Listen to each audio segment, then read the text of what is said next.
Okay, just going to do a little training video for you, just to recap how to stabilise a side resting vehicle.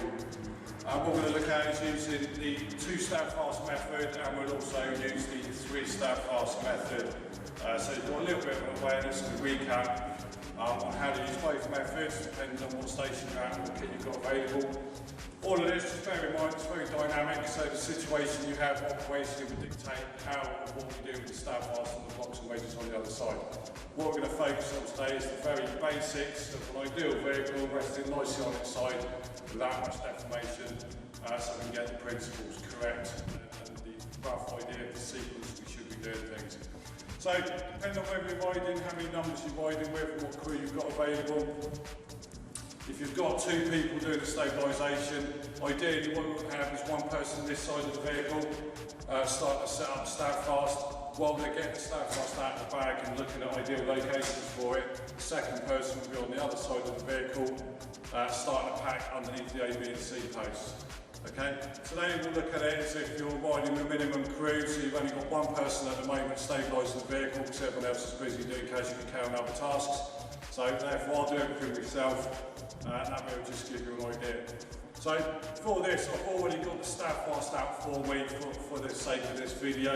If it's a case of if you've already got it out of your appliance and place it down in the bag near where you're going to be using it, that's fine. If not, my first port of call will be to stabilise and put some sort of pack in on the other side of the vehicle. So we'll go around there first and have a look at that. So what we've done is we've got our blocks and wedges off the appliance. Have a look at the size of the vehicle, the archway of the roof, how much gap you've got between the ground and the cantrail, because you might be able to decide step blocks work well under here, as opposed to blocks and wedges. Again, it will depend on what you've got here and whether or not you've got any bodies or people protruding out the lower windows. Okay. If you need to get rapid access to the vehicle, you've got no access, the first thing we'll really do is get a step block, something like that, place it in there underneath the B pillar. Okay, bear in mind, we're not jamming into them casually, so that we can initially get someone in through the tailgate, lower someone down through the top and form some sort of access. Because initially the car is really only done this way. So if we're getting something underneath there, we're putting it interim control measure while we're getting casualty access. When that's there, we get access and we can then be carrying on with the main part of stabilisation. If we don't need rapid access and the casualty's okay, they're responding, managing their own airway, haven't got any catastrophic bleeds or anything like that of concern, then we can have good communication with them through the top or the front while we then stabilise the vehicle before we get access. Okay, again, that was something that you consider and the dynamics of your incident. The key thing to bear in mind is if you are going to put people in, put something here as an initial control. Step blocks are pretty good for that. Okay? Now, either method, whichever way you use, just a bit of support information for you. We need pack underneath the A, B and C pillars. If we're using the wedge with the stab fast, which we'll look at in a minute, then that will do the C pillar for you. If you're not using the wedge, or even if you are using the wedge, we need to pack the other pillars. The reason for this being is when we cut the C post, the B post in A, we know that when we're forcing that metal apart, once we overcome its tensile strength and we get that shear and a bang, all that force goes down through the vehicle. So from each pillar, okay, you've got to get that force coming through, get your pen sorted out, okay, it goes down through the vehicle all the way through. If we've got a casualty touching the top of the roof or the lower components, that force and vibration will just disperse through the vehicle and could potentially affect the casualty's condition, or minorly depending on where they are. So the reason we block is firstly, that downward force, once we get rid of that tensile strength, is dispersed down through the vehicle, down through there and out through the blocks we've got under the A, B and C posts. They transfer that energy down into the ground. Secondly, what we'll find is that if you cut these top pillars, if you choose that technique, there is a potential for the cantrail this end to drop because we're taking away structure and taking it across the whole of the top. So again, packing underneath there, we'll hold this in place and stop it dropping and moving, especially if there's been some form of deformation to the vehicle. The third reason we put packing under the A, B and C is because when we do the stab fast up, when we tension it, the stand fast will naturally want to push the vehicle in this direction, so towards us. Okay? So if the stand fast is going to push the vehicle this way, if we've got no pack in here, if we just keep tensioning the stand fast up, eventually you run the risk of pushing the vehicle over. So the idea is, by packing underneath these posts here, when we tension up the stand fast, it should just, the car shouldn't really move at all. It will just lock down onto our block towers. And that's what gives us a really robust, solid working platform. So that's the 3 reasons we do it. Just recap those quickly for you. Firstly, this versus the cutting force when we send the pillars down through the blocks and into the ground. It takes away some of that energy away from the vehicle. It will stop the lower part of the vehicle dropping. It's lost any structural integrity when we cut the A, B and C's. Lastly, it clamps the vehicle onto the blocks when we do up stand fast.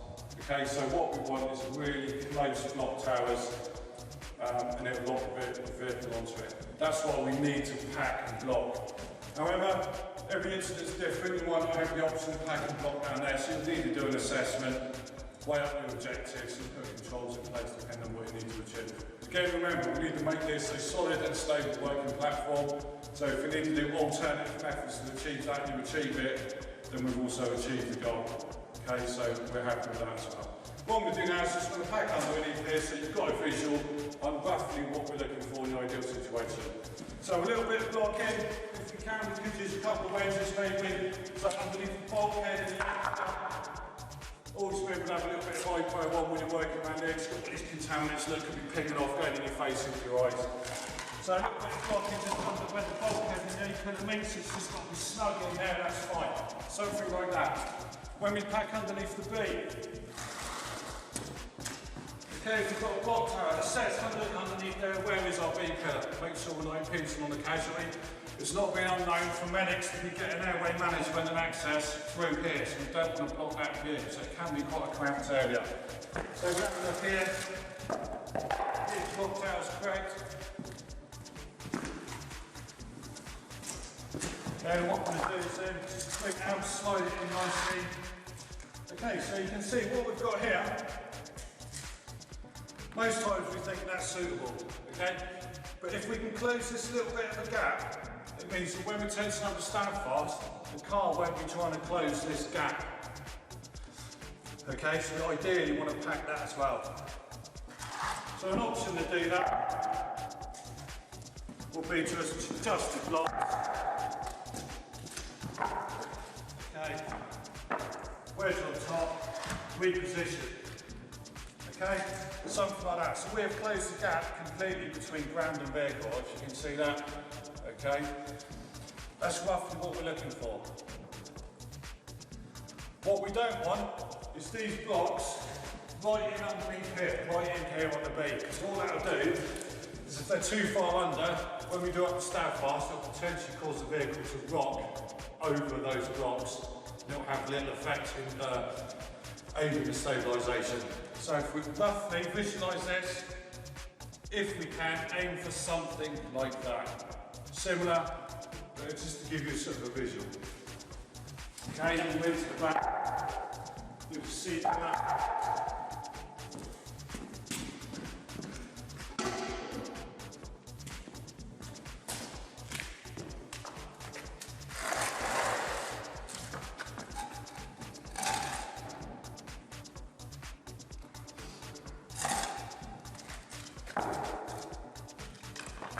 So here, short wide wedges, so I could like to swap out one at the front for a couple of these narrow ones, or just to use 2 narrow wedges, gives you the same effect as a wide one.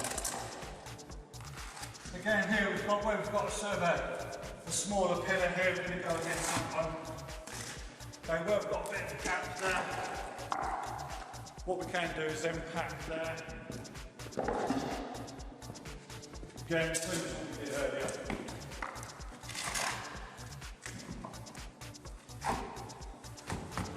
Give it a pat. There we go. So stabilisation wise, something like that. The key thing is we're closing these gaps between the ground and the vehicle as we have done here. So as soon as I do up the stand fast, it will instantly lock down on these blocks and we get a much better, much quicker stabilisation effect. Okay? If you use your step blocks, things like that, take into account the height of this lip. Because what we don't want is one of the steps ending up here, because obviously it's long here, we're going to be wanting to flap the roof, isn't it? So we've got to make sure that whatever we put in place doesn't impinge the roof flat. Again, we can work around here now, minimum trip hazards now, we can work around here, look at, get casualty access, talk to them, etc. This is all nicely out of the way. Okay? So that's not the prescriptive, you must do it that way, because every situation is going to be different. But operationally, have roughly that picture in your mind, trying to achieve something that's similar. Okay, and then hopefully we'll get a good stabilisation effect. So once I've done this side, already look, the car can't go, it's going to rock. So no matter what you do, it will still rock if I rock it now, but it can't come this way. So I've got my stabilisation in place here, my hammock is nice and snug. I can now move around and do the stand fast.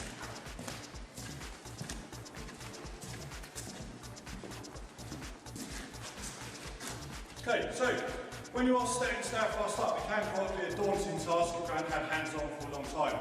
Some vehicles, the underside, I'm quite lucky here today because there's loads of options for me to secure the hook.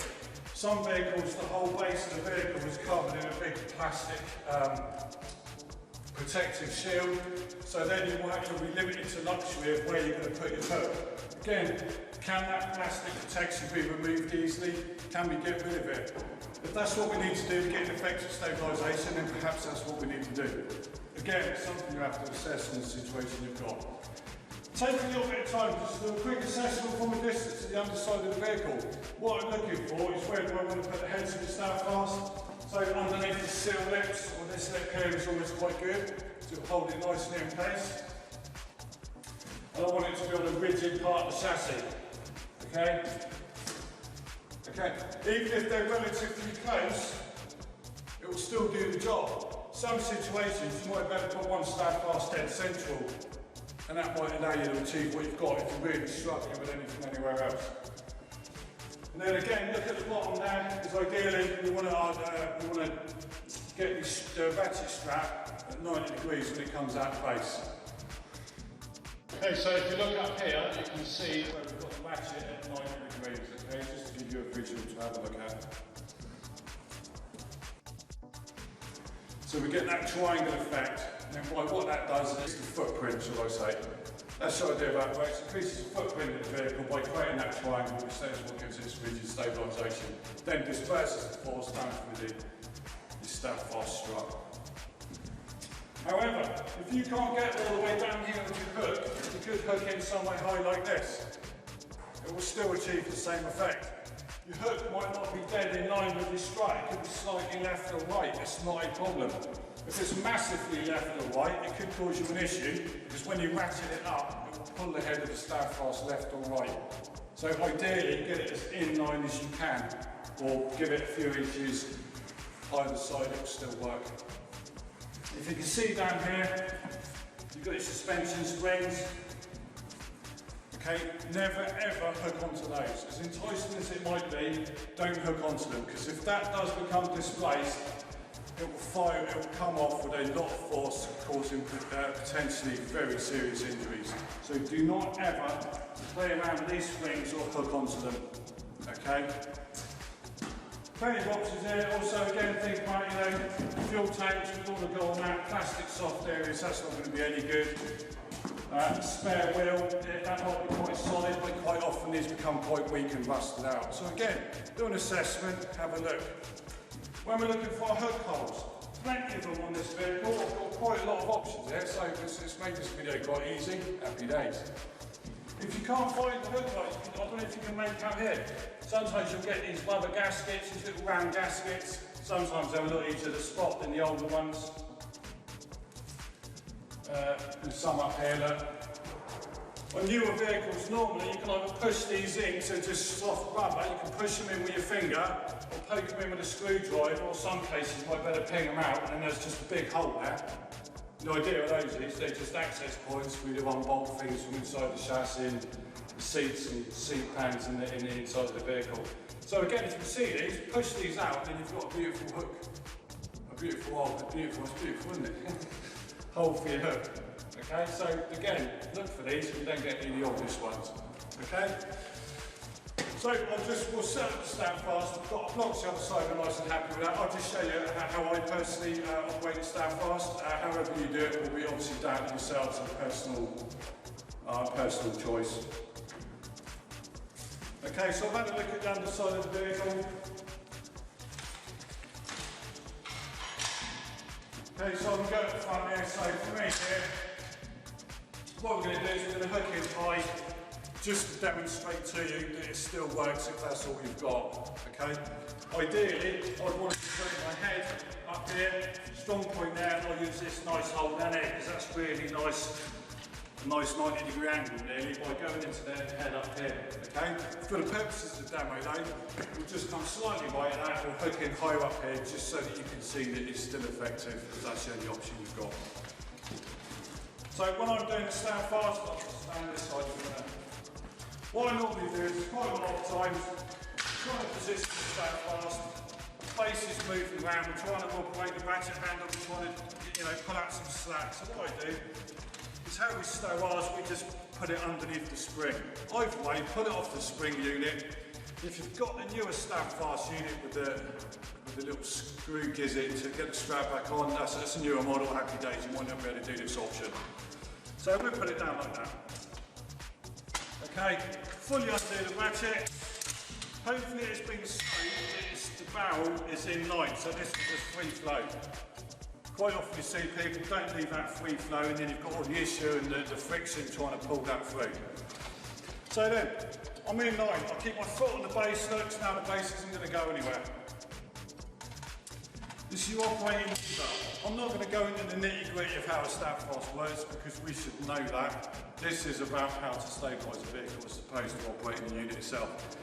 If you want a video on the operating of it, let me know and we'll make one, but hopefully we should know that. So what we do is personally then, I'll unlock the device, I'll pull loads of slack through.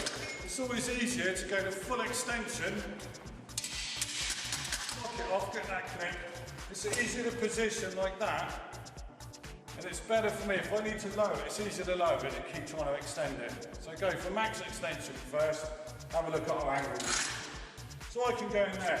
So what we're looking for is roughly between 35 and 55 degrees. Okay, so if you aim for 45 degrees on your strut, on your stand fast unit, you're not going to go wrong.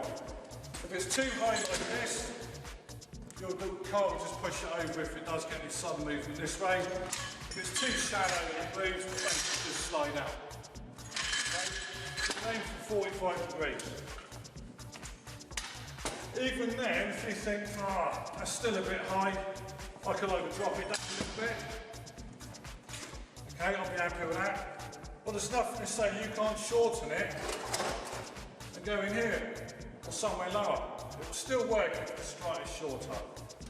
Okay, so I'll keep my foot on it. I'm happy my head's there. If I can't get my head up onto that sill there because the angle's a bit steep, then I'll just go down here. As long as I'm happy it's on a strong component, that's fine. Okay, so then what I can do then, my foot's still holding the base so this thing doesn't wobble or fall anywhere. Place my hook into there, okay? I can then pull my slack through, okay? And at this stage, all I'm going to do is tension it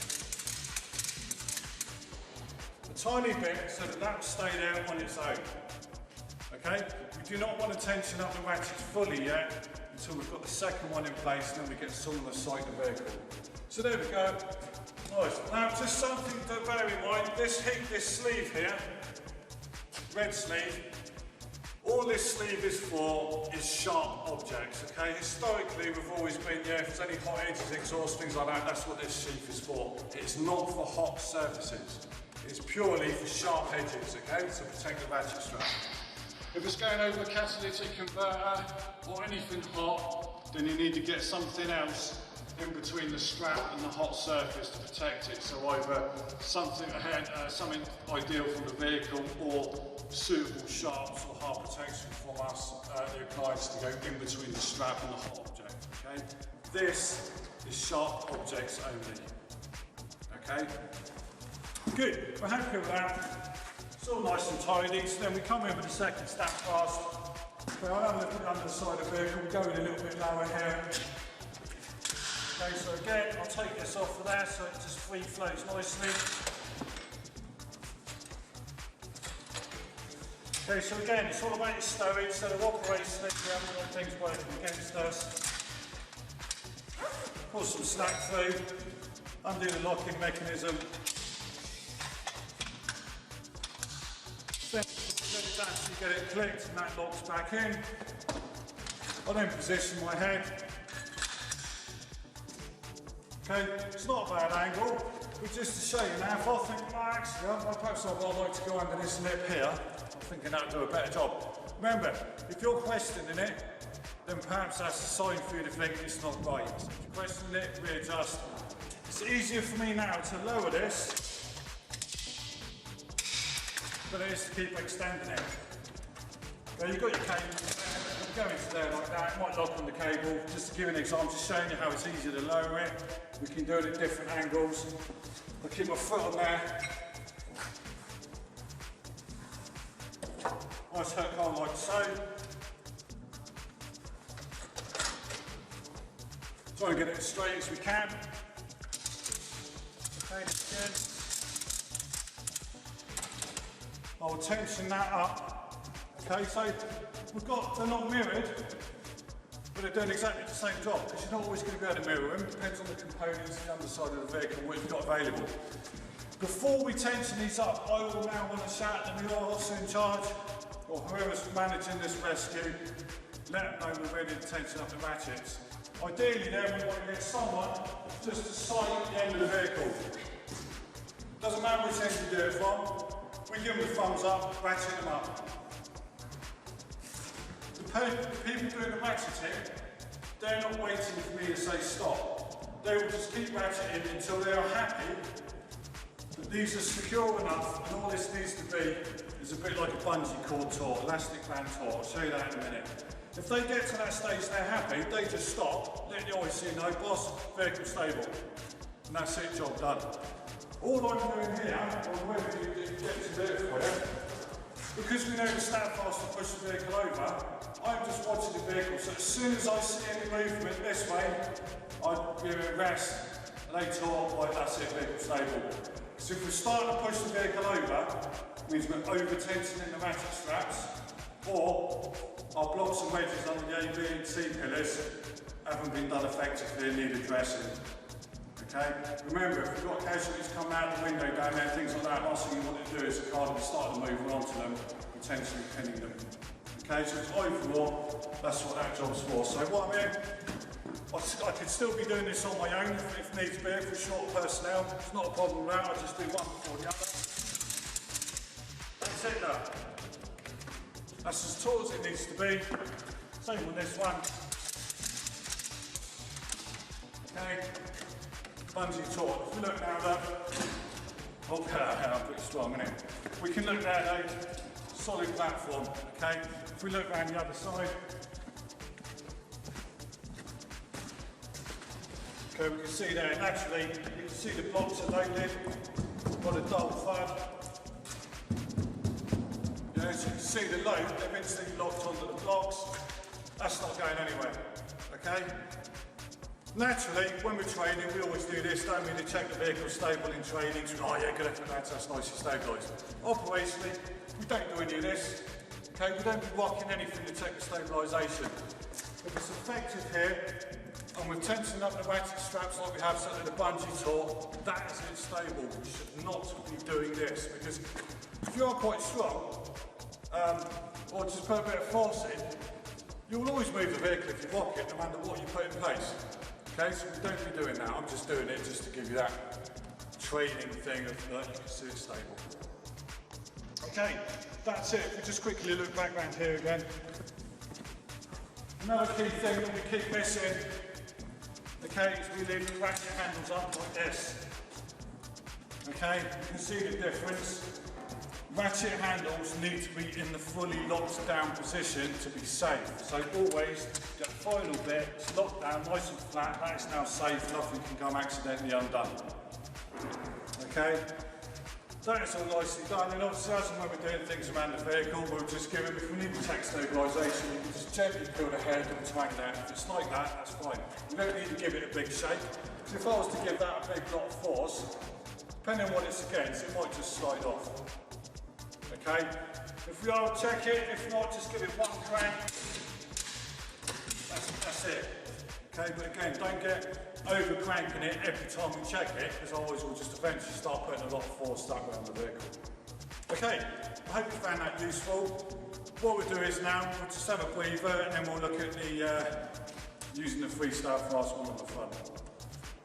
Okay, brilliant. What we're doing now then, we're using the 3-stab fast setup. We've left the front one in situ. Okay, the principles of what we've already looked at are the same, except instead of putting blocks and wedges under the C-pillar, we'll use the wedge system that comes with stab fast.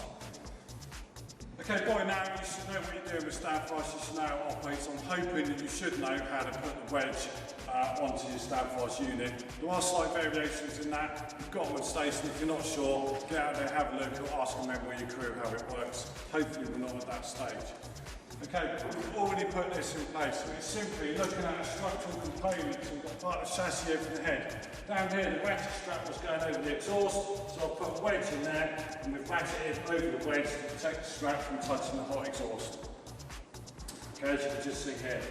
It's not amazing, it's not ideal, but obviously using the wedge does come with its problems, i.e. I need to be able to slide the ratchet strap here. It needs to come under the vehicle enough so that the whole lot is ideally in line. And you can obviously see some vehicles, there's not going to be a lot under here to place the head. I don't have the option of bringing the whole thing over here, so I can't drag that ratchet all the way over here. So there's pros and cons to using this. Standfast market it using the kit of 3, they sell the kit of 3, that's how they use it. One there, one there, one there, one on the bonnet using the wedge. From my experience, I find that using 2 and just using blocks and wedges under the A, B and C is a lot quicker than trying to attach the wedge and find a suitable position to put it. That said, I have used the wedge in training where it's worked on some vehicles excellently. So don't discount it, it could be that one option you need for certain incidents. If you favour the 3 system, then use the 3-stab fast system. But don't over-engineer it, don't jeopardise rescue time by messing around trying to get the wedge in and get it all lined up. Okay? We'll have a look around here that you can see.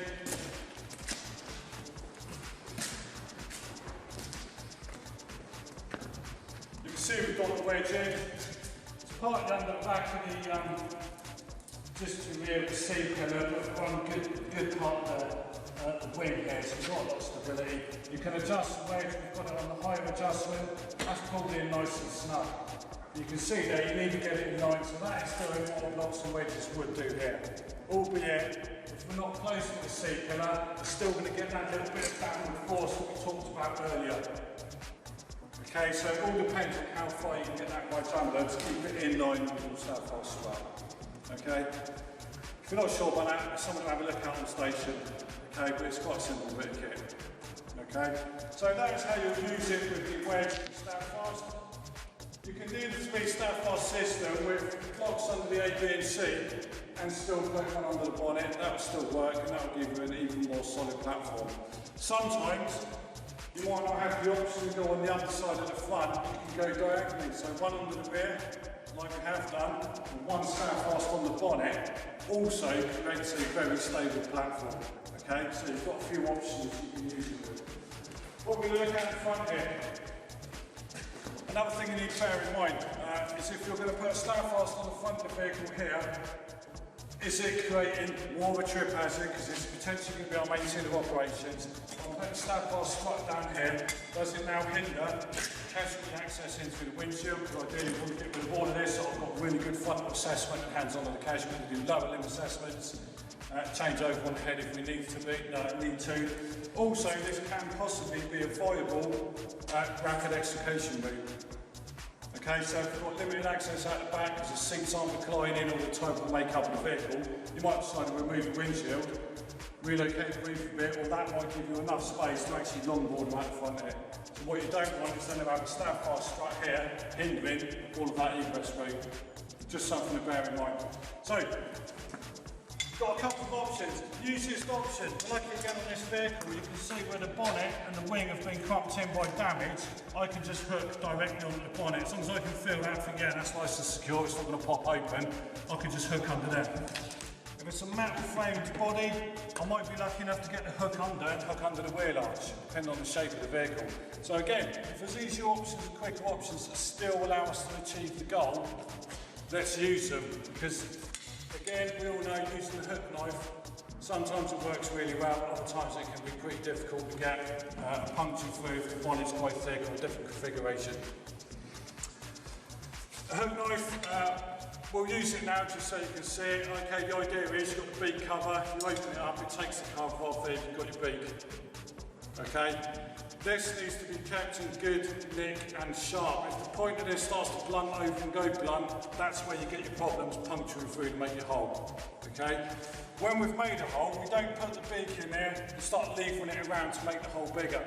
This is literally just to shear through the metal to make that slot. We then use the hooked end to open up the hole to put the standfast hook in. That's what it's for. Okay? So we'll make a hole now.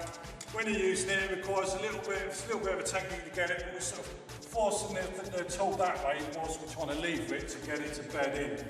So again, depending on the situation, some don't like it because if we're putting enough force in, we could be moving the vehicle slightly. Okay, but again, it's one of these things you need to practice and train with. You can make holes in cars anywhere. Just get some hands on with it. So we'll make a hole now just to show you that it does work. Okay, so again, where we can is try and go as low as possible, okay, into the vehicle, so we can get that 90 degrees with the ratchet strap. Okay, so we'll do a little bit of force. Okay, so I'm forcing it that way and in to get it to bite. We go all the way in, all the way back. Okay, that's all we use out. We don't want that in there and leaving it and all this stuff because you'll damage this. If you damage that, you won't make your hole. Close it up, keep it safe. Okay, and then all we use is this bit here now. Just push it into there. Use that just to open it up like so. Okay, and that's the hook knife, that's all it's for. Then all we need to do then is come in for your staff loss, then do an assessment where we're placing it. Ideally, I'm going to make the hole.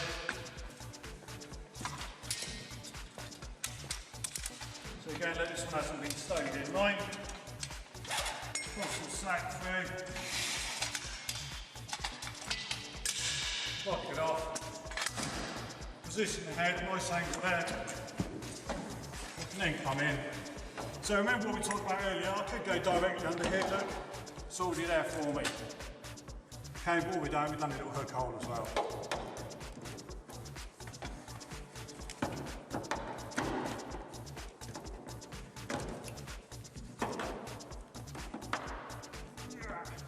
Okay, so there we go, we need to just lever it out a little bit.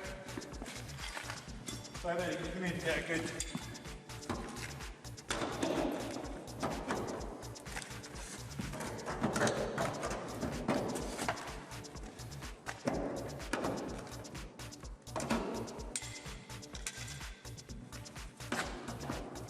there we go, look. So again, it's not a problem if that happens, just keep your tools at hand if you need to make it a little bit bigger, no issues with that. Okay, so again,